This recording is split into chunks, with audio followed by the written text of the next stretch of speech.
जुलाई 2020 में पीएम नरेंद्र मोदी जी ने new education policy की अनाउंसमेंट की थी, जो 34 साल पुराने एजुकेशन सिस्टम को रिप्लेस करने वाली है, जिसकी शुरुआत लगभग हो ही चुकी है। यहाँ तक कि गवर्नमेंट की माने तो 2025 तक ये न्यू एजुकेशन पॉलिसी पूरी तरह से फंक्शनल हो जाएगी। और इस न्यू एजुकेशन पॉलिसी की तरफ भारत सरकार ने एक कदम और उठाया है और सभी एनसीईआरटी बुक से मुगलों से जुड़े इतिहास और सभी चैप्टर्स को हटाने का फैसला लिया है। मार्केट में छप कर आई नई एनसीईआरटी बुक के सिलेबस में अब आपको मुगलों या उनसे जुड़ी कोई जानकारी नहीं मिलेगी। इस बदलाव में भारत सरकार का कहना है कि अपना इतिहास छोड़कर हम दूसरों का इतिहास क्यों पढ़ रहे हैं। हमारे देश का इतिहास सिर्फ हार या गुलामी का इतिहास नहीं है, बल्कि योद्धाओं और महापुरुषों का इतिहास है। और देखा जाए तो हमें इतिहास में अपनी छोड़कर ज्यादातर मुगलों की हिस्ट्री के बारे में पढ़ाया जाता है। हमें अपनी हिस्ट्री बुक्स में मुगल्स और अलेक्जेंडर के तो कई चैप्टर्स मिल जाएंगे, लेकिन चंद्रगुप्त और लचित बोरफुकन जैसी योद्धाओं के बारे में बहुत ही कम जानकारी दी गई है। हमें इतिहास में ताजमहल, कुतुब मीनार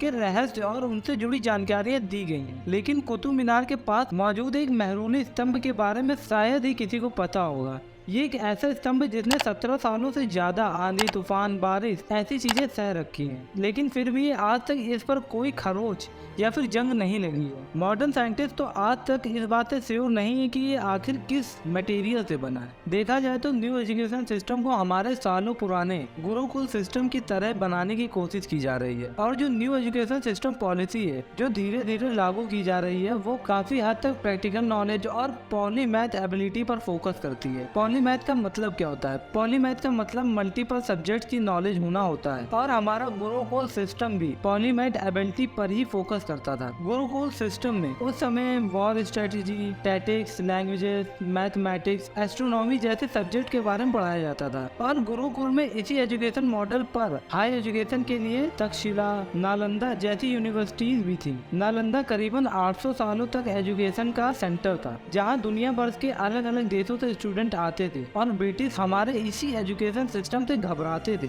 थॉमस मैकले ने 1835 ईस्वी में इंग्लिश एजुकेशन सिस्टम को इंट्रोड्यूस करके पुराने एजुकेशन सिस्टम को बर्बाद कर दिया था, क्योंकि ब्रिटिशर को लोगों की जरूरत थी जो दिखे तो इंडियन लेकिन काम उनके लिए आए। चलो यहाँ तक तो ठीक था, यह आजादी से पहले की बात थी, लेकिन आज़ादी मिलने के बाद इस एजुकेशन सिस्टम को बदला जा सकता था। फिर ऐसा क्यों नहीं किया गया? तो कई लोग इसका कारण हमारे देश के पहले एजुकेशन मिनिस्टर मौलाना आजाद को मानते हैं। लोगों का कहना था कि मौलाना आजाद ने जानबूझकर मुगल रूल को एक कॉन्टेस्ट में बताया, और इसी वजह से उनकी हिस्ट्री अब आज तक पढ़ रहे हैं। बट फाइनली अब हमारे एजुकेशन सिस्टम में बदलाव की शुरुआत हो चुकी है, और ये एजुकेशन सिस्टम पॉलिसी सिर्फ बुक तक सीमित नहीं होगी, बल्कि गवर्नमेंट तो पूरे एजुकेशन सिस्टम को ही रिकंस्ट्रक्ट कर रही है। गवर्नमेंट ने बेसिकली एनईपी के ओवरऑल गोल्स को 3 हिस्सों में बांट रखा है, जिसमें पहला गोल है 2025 से एजुकेशन पॉलिसी सिस्टम गवर्नमेंट के स्कूल लेवल तक इम्प्लीमेंट हो जाए, और दूसरा 2030 तक पूरे देश में एक सिंगल एजुकेशन पॉलिसी होगी, और तीसरा और आखिरी गोल यह है कि 2040 तक भारत को दुनिया का एजुकेशन कैपिटल बनाना।